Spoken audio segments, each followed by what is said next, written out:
কিন্তু হুসাইন রাদিয়াল্লাহু তাআলা আনহুর মৃত্যু রাসূল সাল্লাল্লাহু আলাইহি ওয়াসাল্লামের পরে না আগে? রাসূল সাল্লাল্লাহু আলাইহি ওয়াসাল্লামের পরে। তাহলে যদি রাসূল সাল্লাল্লাহু আলাইহি ওয়াসাল্লামের মৃত্যুর পরে হুসাইন রাদিয়াল্লাহু তাআলার মৃত্যু হয়, তাহলে হুসাইন রাদিয়াল্লাহু তাআলার মৃত্যু শরীয়তের অন্তর্ভুক্ত হওয়ার কোনো সুযোগ আছে? কেন? ওহী তো বন্ধ হয়ে গেছে, তা অনেক দিন আগে, হুসাইন রাদিয়াল্লাহু মৃত্যুর 50 বছর আগে। তাহলে রাসূলের মৃত্যুর 50 বছর পর একটা জিনিস সংঘটিত হচ্ছে, সেটার সাথে ইসলামী শরীয়তের মৌলিক কোরআন এবং হাদিসের কোনো সম্পর্ক নাই। এটা একটা স্বাভাবিক ঘটনা, যেমনভাবে এরকম আরও স্বাভাবিক ঘটনা ঘটেছে। কোথায় ঘটেছে? ওমর রাদিয়াল্লাহু তাআলা আনহু কি স্বাভাবিক মৃত্যুবরণ হয়েছে না হত্যা করা হয়েছে? হত্যা করা হয়েছে। উসমান রাদিয়াল্লাহু তাআলা আনহুর স্বাভাবিক মৃত্যু হয়েছে না হত্যা করা হয়েছে? হত্যা করা হয়েছে। তো আব্দুল্লাহ ভাই বলছেন যে ইমাম হোসেনের যে মৃত্যু হয়েছে রাসূলুল্লাহ সাল্লাল্লাহু আলাইহি সাল্লামের 50 বছর পর, মানে রাসূলুল্লাহ সাল্লাল্লাহু আলাইহি সাল্লামের মৃত্যু হবার 50 বছর পর হয়েছে। তো এই কারণে মুসলিম শরিয়াতে অন্তর্ভুক্ত হবার কোনো সুযোগ নেই, যেহেতু ওহিও বন্ধ হয়ে গেছে। এটা যে মৃত্যু হয়েছে ওনার স্বাভাবিক মৃত্যু। আর উনি উদাহরণ দিয়েছে যে হযরত উমর রাদিয়াল্লাহু আনহুমের উনি হত্যা হয়েছেন, হযরত উসমান রাদিয়াল্লাহু আনহু ওনাকেও হত্যা করা হয়েছে। তো কুরআন হাদিসের সঙ্গে কোনো সম্পর্ক নেই, ওনার মৃত্যু স্বাভাবিক মৃত্যু। ওনার বলার উদ্দেশ্য কারবালায় যে ঘটনা ঘটেছে একটি সাধারণ ঘটনা, আর এমন ভাবে বুঝিয়ে বলেছেন সাধারণ মানুষ বিশ্বাস করে নেবে, এত সুন্দর বুঝিয়েছেন, মনে করবে খুবই সত্য কথা বলেছেন। কিন্তু না, ইনি যেইভাবে কথা বলেছেন মুসলিম উম্মাকে গুমরা করার চেষ্টা করেছেন। আর আমি এর জবাব দেব কুরআন আর হাদিস থেকে, আমার মন গড়া কথা একটাও বলবো না, বা বলার দরকারও নেই মন গড়া কথা।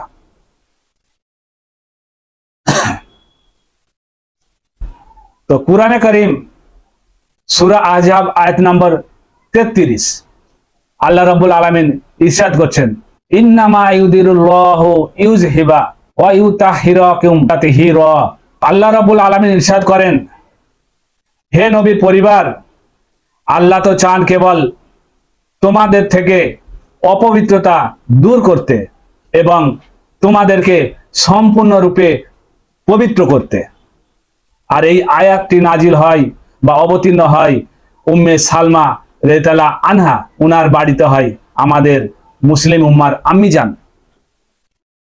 আয়াত নাজিল হওয়ার পর রাসূল আকরাম সাল্লাল্লাহু আলাইহি সাল্লাম মা ফাতেমাতু জোহরা সালামুল্লাহ আলাইহা ইমাম হাসান আর ইমাম হাসান হোসেনকে একটি চাদরের মধ্যে আবৃত করে নেন।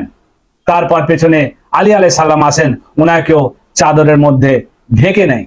তারপর আল্লাহ রাব্বুল আলামিনকে বলেন, দোয়া করেন, এ আল্লাহ, এরাই হচ্ছে আমার আহলে বাইত।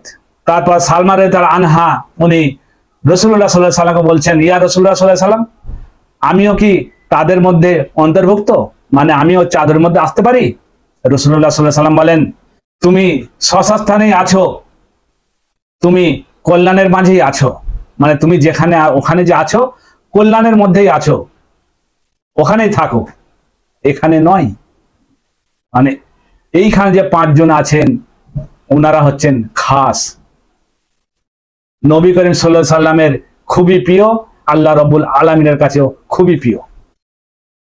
আর এর দলিল হচ্ছে জামে তিরমিজি হাদিস নম্বর 3787, কুরআনে কারীমের আরেকটি আয়াত সূরা আয়াত নম্বর 23 আল্লাহ রাব্বুল আলামিন ইরশাদ করেন, কুল্লা আসআলুকুম আজরান ইল্লা মা ওয়াদ্দাতা ফিল কুরবা। আল্লাহ রাব্বুল আলামিন বলছেন, বলুন আমার হাবিব, আমি আমার রিসালাতের পারিশ্রমিক তোমাদের কাছ থেকে কিছুই চাই না, শুধু আমার কুরবা মুআদ্দাত অনুগত্যপূর্ণ ভালোবাসা ব্যতীত। এই আয়াত যখন অবতীর্ণ হয় তো সাহাবাগণ রাসূলুল্লাহ সাল্লাল্লাহু আলাইহি সাল্লামকে প্রশ্ন করলেন, ইয়া রাসূলুল্লাহ সাল্লাল্লাহু আলাইহি সাল্লাম, কারা আপনার নিকটতম আত্মীয় যাদের উপরে আল্লাহ রাব্বুল আলামিন কুরআনে কারীমে ভালোবাসা ফরজ করে দিয়েছেন? সমস্ত উম্মতের উপর? আল্লাহ রসুল বলেন আলী, ফতেমা, হাসান ও হোসেন মুয়াদ্দাত, অনুগত্য। আর এর দলিল হচ্ছে কুরআন শরীফের সূরা আয়াত নম্বর 23, আশরাফ আলী থানভী, পৃষ্ঠা 692। এখানে বোঝা যাচ্ছে, কোরআনে কারিমে বোঝা যাচ্ছে যে এনারা হচ্ছে আল্লাহ রাব্বুল আলামিনের এবং রাসূলুল্লাহ সাল্লাল্লাহু আলাইহি সাল্লামের খুবই প্রিয়। তো এবার আমরা হাদিস দেখব, হাদিসে নবী পাক সাল্লাল্লাহু আলাইহি সাল্লাম কি বলছেন। এই হাদিসটি বর্ণনা করেছেন হযরত আব্দুল্লাহ ইবনে আব্বাস রাদিয়াল্লাহু আনহুম। তিনি বলেন নবী করিম সাল্লাল্লাহু আলাইহি সাল্লাম হাসান ও হোসেনের জন্য বিশেষ আশ্রয় চাইতেন এবং বলতেন, তোমাদের সম্মানিত দাদা হযরত ইব্রাহিম আলাইহিস সালাম তার দুই সন্তান ইসমাইল ও ইসহাকের জন্য নিম্নোক্ত বাক্যগুলোর মাধ্যমে আশ্রয় চাইতেন। যে রকম ইব্রাহিম আলাইহিস সালাম দোয়া চাইতেন, তো আল্লাহ নবী বলছেন, আমি মহান আল্লাহর পরিপূর্ণ শব্দাবলীর দ্বারা প্রত্যেক শয়তান, আপদ, বিপদ এবং বদ নজর থেকে আশ্রয় প্রার্থনা করছি। কাদের জন্য? ইমাম হাসান হোসেনদের জন্য আল্লাহ রব্বুল আলামিনের কাছে হেফাজতে রাখছেন, দোয়া প্রার্থনা করছেন, আশ্রয় প্রার্থনা করছেন যে আল্লাহ, যে কলিমার দ্বারাই হযরত ইব্রাহিম আলাইহিস সালাম ওনার দুটি ছেলেকে আপনাকে সঁপে দিয়েছিল, সেই কলিমার দ্বারাই আমিও আমার দুটি ছেলে হাসান এবং হোসেনকে আপনার কাছে আশ্রয় প্রার্থনা করছি। আর এর দলিল হচ্ছে আল বুখারী হাদিস নম্বর 3371, ইবনে মাজা হাদিস নম্বর 3525। আরেকটি হাদিস, এই হাদিসটি বর্ণনা করেছেন যায়েদ ইবনে আরকাম রাদিয়াল্লাহু আনহুম। রাসূলুল্লাহ সাল্লাল্লাহু আলাইহি সাল্লাম হযরত আলী, হযরত ফাতেমা, হযরত হাসান, হযরত হোসেন কে বললেন, আমি তাদের সাথে লড়াই করব, তোমরা যার সাথে যুদ্ধ করবে। তোমরা যাদের সঙ্গে সন্ধি স্থাপন করবে, আমিও তাদের সঙ্গে সন্ধি স্থাপন করব। মানে ওদের আহলে বাইতের সঙ্গে লড়াই করা মানে আল্লাহ রসুলের সঙ্গেও লড়াই করা। ইমাম হোসেনকে যে কারবালায় শহীদ করা হয়েছে, যে লড়াই হয়েছে, লড়াই করেছে, যে যুদ্ধ করেছে, যে শহীদ করেছে, আল্লাহ রসুল বলেছে আমিও তাদের সঙ্গে যুদ্ধ করব। মানে ওনাদের সাথে যুদ্ধ করা মানে আল্লাহ নবীর সাথে যুদ্ধ করা, আল্লাহ নবীর সাথে যুদ্ধ করা মানে আল্লাহর সঙ্গে যুদ্ধ করা। আরের দলিল তিরমিজি হাদিস নম্বর 3870, ইবনে মাজা হাদিস নম্বর 145। আরেকটি হাদিস, এই হাদিসটি বর্ণনা করেছেন হযরত জাবির ইবনে আব্দুল্লাহ রাদিয়াল্লাহু আনহুম।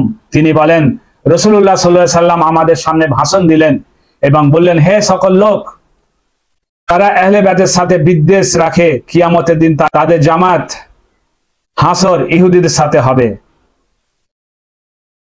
তো জাবির ইবনে আব্দুল্লাহ আরজ করলেন, ইয়া রাসূলুল্লাহ, যদি তারা রোজা রাখে এবং নামাজ পড়ে? আল্লাহ রসুল উত্তরে বললেন, হ্যাঁ, যদি তারা রোজা রাখে এবং নামাজ পড়ে তবুও তাদের হাসর হবে ইহুদিদের সাথে। আর এর দলিল আল মুজাম্মুল আওসাত হাদিস নম্বর 4002। এইখানে বোঝা যাচ্ছে যে যদি তুমি নামাজ পড়ো, রোজা রাখো, নামাজ পড়ো, হজে যাও, জাকাত দাও, সব রকম ইবাদত তুমি পুরো করলে, কিন্তু যদি আহলে বাইতের সাথে তুমি যদি শত্রুতা রাখো, দুশ্মনী রাখো, তো তোমার আমল কোনো কাজে আসবে না। কিয়ামতের দিন ঠিকানা হবে জাহান্নামা। আরেকটি হাদিস, এই হাদিসটি বর্ণনা করেছেন হযরত আবু সাইয়্যিদ আল খুদরি রাদিয়াল্লাহু আনহুম। উনি বলেন, রাসূলুল্লাহ সাল্লাল্লাহু আলাইহি সাল্লাম ইরশাদ করেন, যারা আহলে বাইতের সাথে বিদ্বেষ রাখে তারা কঠোর মুনাফিক। আহলে বাইতের সাথে বিদ্বেষ রাখা, হিংসা রাখা, বুকস রাখা, তারা মুনাফিক। আর এর দলিল আহমদ ইবনে হাম্বল ফাজাইলুস সাহাবা হাদিস নম্বর 1126। তো এইখানে বোঝা যাচ্ছে কোরআন থেকে, হাদিস থেকে, যে ওনাদের সাথে যারা লড়াই করেছে তারা আল্লাহ রসুলের সঙ্গে লড়াই করেছে। আর যে আল্লাহ রসুলের সাথে লড়াই করে সে জাহান্নামী, সে কাফের। তো এইখানে বোঝা যাচ্ছে কি যে ইনাদের যে হযরত উমর, হযরত উসমান রাদিয়াল্লাহু আনহু, ইনাদের যে মৃত্যু হয়েছে ওনাদের হচ্ছে স্বাভাবিক মৃত্যু। ওনাদের কথা রাসূল আকরাম সাল্লাল্লাহু আলাইহি সাল্লাম বলে যায়নি যে ওনারা যদি ওনাদের সাথে লড়াই যে করবে, আমার সাথে লড়াই, আমি তার সাথে লড়াই করব, এরকম কোনো হাদিস নেই। আর হযরত উসমান রাদিয়াল্লাহু আনহু যে হত্যা হয়েছেন, উনি নিজের দোষে হয়েছে। উনি যে গভর্নর লাগিয়েছিল সেই গভর্নরের জন্যই উনি হত্যা হয়েছে। আর হযরত উমর রাদিয়াল্লাহু আনহুকে যে হত্যা করেছে আবুল উলু সুজাউদ্দিন, এ কে ছিল? এ মুগিরা ইবনে সুবার গুলাম ছিল। তো গুলাম যখন এসে হত্যা করলো, তো এই মুগিরাকে কোনো প্রশ্ন করা হয়েছে?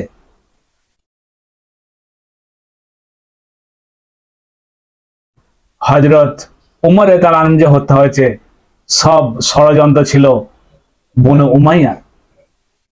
এগুলো বলতে গেলে অনেক লম্বা হয়ে যাবে, আজকে ওটা বিষয় নয়। যাই হোক, আর রাসূলুল্লাহ সাল্লাল্লাহু আলাইহি সাল্লাম দুনিয়া থেকে যাবার কিছুদিন আগে, আমার দিন ঠিক জানা নেই, 1 থেকে 1.5 মাস হবে, উনি গদিরে খুম থেকে খুতবা দিয়েছিলেন। আর এই হাদিস হচ্ছে সহিহ মুসলিম হাদিস নম্বর 2408 আন্তর্জাতিক নাম্বার। আর এই হাদিসটি রিওয়ায়াত বর্ণনা করেছেন যায়েদ ইবনে আরকাম রাদিয়াল্লাহু আনহু। আর এই হাদিসে মুতাওয়াতির আর হাদিসে সহিহ, অথেন্টিক হাদিস। তো তিনি বলেন যে রাসূলুল্লাহ সাল্লাল্লাহু আলাইহি সাল্লাম একদিন মক্কা ও মদিনার মাঝামাঝি খুম নামক জায়গায় দাঁড়িয়ে আমাদের সামনে বক্তৃতা দিলেন, আল্লাহর প্রশংসা ও সানা বর্ণনা করেন। বর্ণনা শেষে ওয়াজ নসিহত করলেন, তারপর বললেন, হুঁশিয়ার হে সকল লোক, আমি একজন মানুষ, অতি সত্বরই আল্লাহর পক্ষ থেকে প্রেরিত ফেরেশতা আসবে আর আমি তার আহ্বানে সাড়া দিব। মানে বলছেন যে খুবই শিগগিরই আল্লাহর তরফ থেকে মৃত্যুর ফেরেশতা আসবে আর আমি সেটা কবুল করে নেব। বলেন, আমি তোমাদের নিকট ভারী 2টি জিনিস রেখে যাচ্ছি। এর প্রথমটি হলো আল্লাহর কিতাব, এতে হিদায়াত এবং আলোকবর্তিতা আছে। অতএব তোমরা আল্লাহর কিতাব অনুসরণ করো, একে শক্ত করে আঁকড়ে ধরো। তারপর তিনি কুরআনের প্রতি উৎসাহ ও অনুপ্রেরণা দিলেন, আল্লাহর কিতাব, আল্লাহর কিতাব, আল্লাহর কিতাব 3 বার বললেন। তো এরপর বলেন, আর দ্বিতীয়টি হলো আমার আহলে বাইত, আর আমি আমার আহলে বাইতের বিষয়ে আল্লাহর কথা মনে করিয়ে দিচ্ছি। আহলে বাইতের ব্যাপারে তোমাদেরকে আল্লাহর কথা স্মরণ করিয়ে দিচ্ছি, আহলে বাইতের বিষয়ে তোমাদের আল্লাহর কথা মনে করিয়ে দিচ্ছি। 3 বার বলেছেন।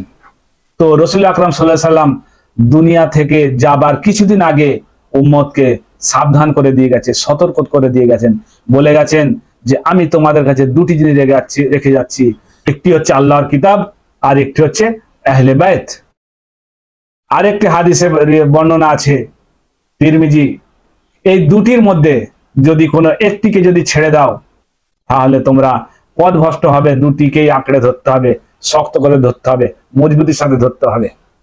আমাদের আহলে সুন্নাত জামাতের কাছে খালি কুরআন আছে, আহলে বাইত নেই। তাহলে চিন্তা করুন আমাদের পজিশনটা কোথায়। দুঃখের বিষয়, বুখারী শরীফ এই হাদিস বর্ণনা করেনি, মুসলিম উম্মাহকে এত বড় ধোঁকা দিয়েছে। আর একটি লাস্ট হাদিস, এই হাদিসটি বর্ণনা করেছেন আবু হুরায়রা রাদিয়াল্লাহু আনহু।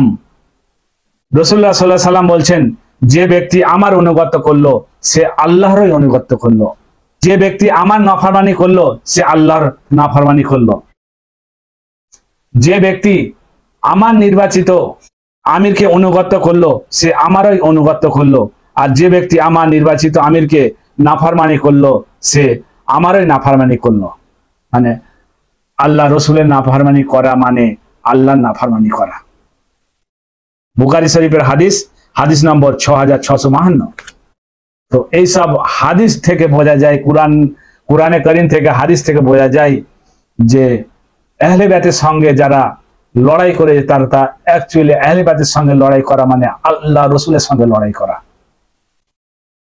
আর আল্লাহ রসুলের সাথে যারা লড়াই করে তারা জাহান্নামী, এতে কোনো সন্দেহ নেই। তাই ভাই আমাদেরকে আল্লাহ রাব্বুল আলামিন হক বলার, হক বোঝার আর হক আমল করার তৌফিক দান করুক, আমিন।